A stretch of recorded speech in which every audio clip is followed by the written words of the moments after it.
جب علانیہ ان آنکھوں سے دیکھیں گے، توجہ کرنا، توجہ، اللہ کو تب مانیں گے جب ان آنکھوں سے دیکھیں گے، کلیم اللہ کو تب مانیں گے جب ان آنکھوں سے دیکھیں گے، اور جب میرے مصطفیٰ کریم کی باری آئی ہے، جس نے نظر ایمان سے سرکار کے چہرے کو دیکھا، اس نے پھر نہیں پوچھا اللہ کیسا ہے۔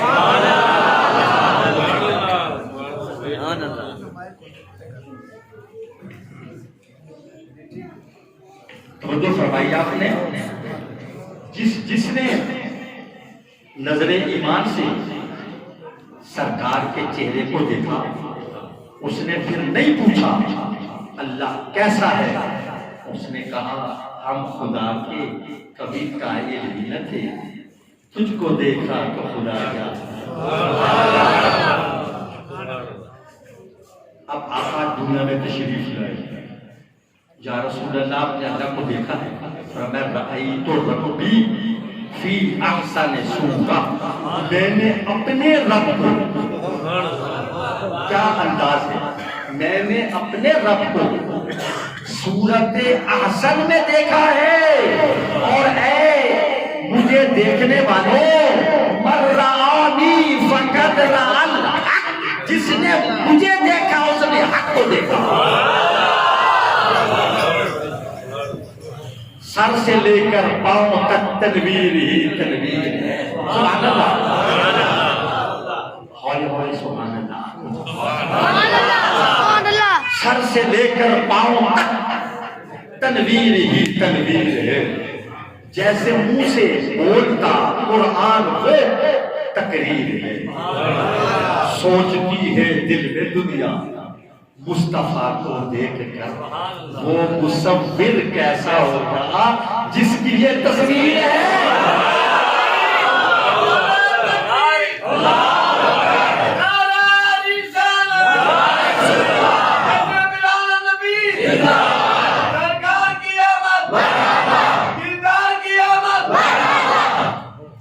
اور فرمایا وہ مصور کیسا ہوگا جس کی یہ تصویر ہے۔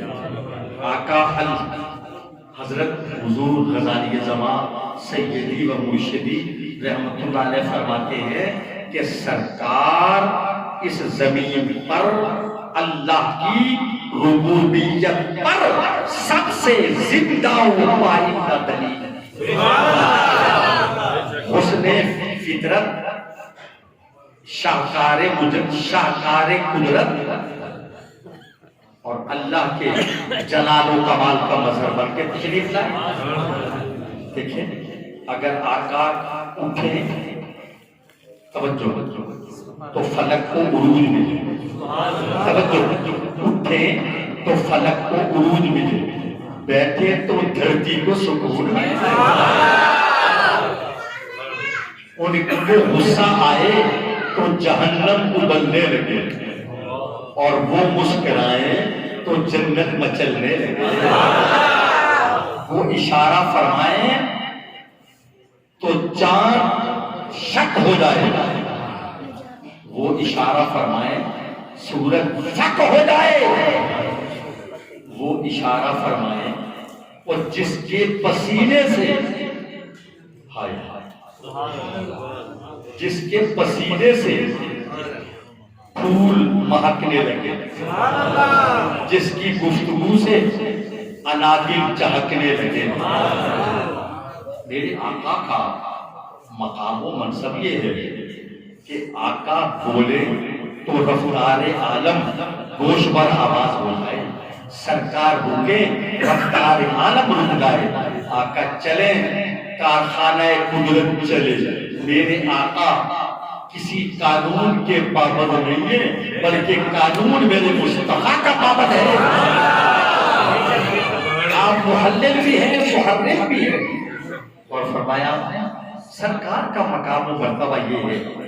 حضرات محترم دیکھیں، یہ ایک بات یاد آ گئی، ایک شخص آقا کی بارگاہ میں حاضر ہوا، کہنے لگا میں اسلام جانا چاہتا تھا، اور میں بالکل آپ اسلام قبول کر۔ کہنے لگا نمازیں کتنی ہیں؟ اور میں 5۔ وہی ذبح کرے وہی لے ثواب الٹا. میں 5 نہیں پڑھ سکتا. فرمایا کیا وجہ؟ آقا میں 2 پڑھوں گا. فرمایا اچھا تو 2 پڑھ، تیری 2 5 کے برابر ہے. سرکار دو عالم کا اختیار ہے. اللہ نے محبوب کو مجبور نہیں مختار بنایا. اب میرا ایک جملہ سن لیجیے.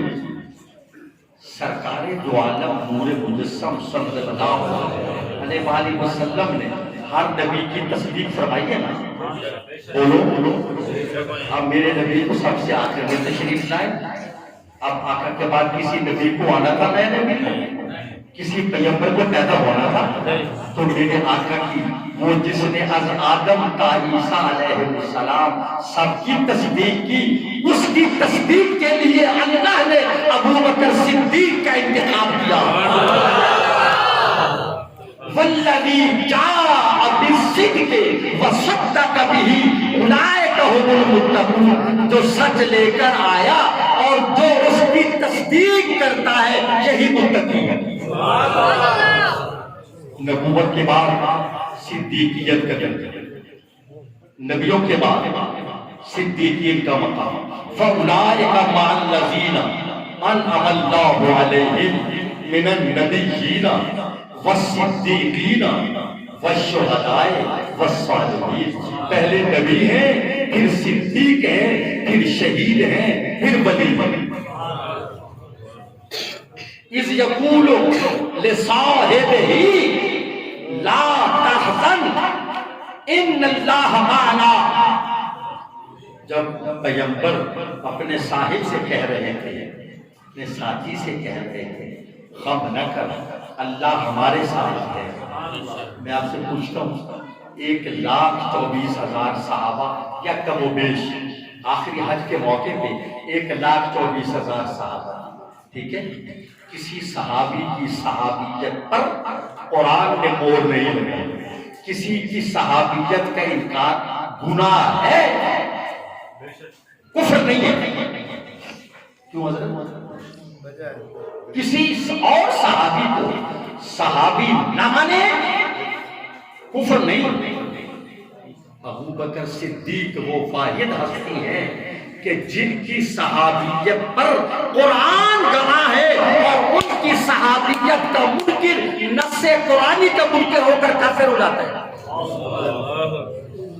اور اب تک سمجھتے ہیں صحابی کسے کہتے ہیں؟ کچھ جاہل لوگ پتہ کیا کہتے ہیں؟ یہ آل ہیں، وہ امتی ہیں. وہ جاہل کہیں کا تو نے آل کو امت سے بھی نکال دیا، تو نے تو ان کو دائرہ ایمان سے خارج کر دیا.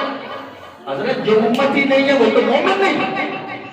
جناب نوح علیہ السلام سے کہا انہو لیس من اہلک انہو عمل غیر صالح. اے میرے پیغمبر یہ تیرا بیٹا تیرے اہل میں سے نہیں، تیری آل میں سے نہیں، کیونکہ اس کے عمل غلط ہے. اور جو نبی کا امتی نہ ہو وہ تو نسل نبوت سے نکل جاتا ہے. ہمارے پرانے جو بخاری ہے نا، پرانے وہ کیا کہتے ہیں؟ اس کا خیال کرے اسا آل ہیں، یہ امت ہے. ایک دو سے میں نے کہا آپ آل ہیں؟ بالکل. میں نے کہا امت نہیں ہے، ہرگز نہیں. میں نے اپنے ایمان کی خیر بنایا.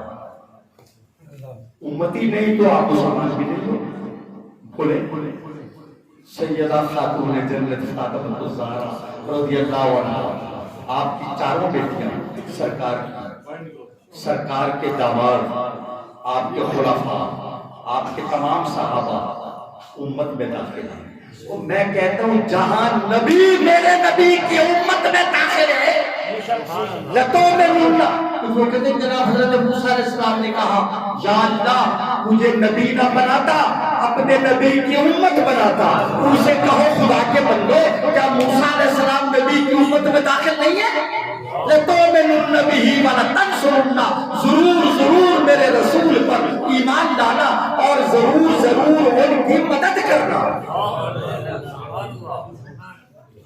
پوری کائنات میں سیدنا ابو بکر صدیق اکبر رضی اللہ عنہ وہ واحد ہستی ہیں جن کی 4 پشتیں شرف صحابیت سے مشرف ہیں. صحابی کون ہوتا ہے؟ ایک لمحہ جس کو اللہ کے نبی کی صحبت میسر آئے، ایک لمحہ پھر اس کو نماز پڑھنے کا موقع بھی نہ ملے بالفرض، یعنی وہ نبی پاک پر ایمان لائے، کلمہ پڑھ لے، پھر اس کو نماز کا موقع نہ ملے، جہاد کا، روزے کا، تراویح کا، حج کا، اور فوت ہو جائے. اس ایک لمحے کے صحابی کے نالین کی دھول کی برابری کائنات کے غوث قطب نہیں کر سکتے. نہیں سمجھا میری بات؟ نہیں کر سکتے. کیوں؟ آج آپ کر سکتے ہیں، عالم بن سکتے ہیں، مفتی بن سکتے ہیں، قاری بن سکتے ہیں، مجاہد بن سکتے ہیں، غازی بن سکتے ہیں، نمازی بن سکتے ہیں، کوئی عبادت کر کے ولی بن سکتا ہے، کوئی عبادت کر کے غوث اور قطب بن سکتا ہے. صحابی کوئی نہیں بن سکتا. صحابی عبادت خدا سے نہیں بنتا، صحبت مصطفیٰ سے بنتا ہے. اور ان کی عبادت کا کیا کہنا، صحابہ عبادت کا کیا کہنا کہ جن کی ایک لمحے کی عبادت کائنات کے کروڑوں برس کی عبادت سے بہتر ہے. ایک لمحے کی عبادت کروڑوں سال کی عبادت سے بہتر ہے. حضرات محترم، میرا آخری جملہ سنیے. اس سے قبل کہ ہمارے منتظمین اشارہ کرنے کی کوشش کریں، اور ویسے ہی ہم اشارہ سمجھنے کی عمر سے گزر چکے ہیں، سمجھے؟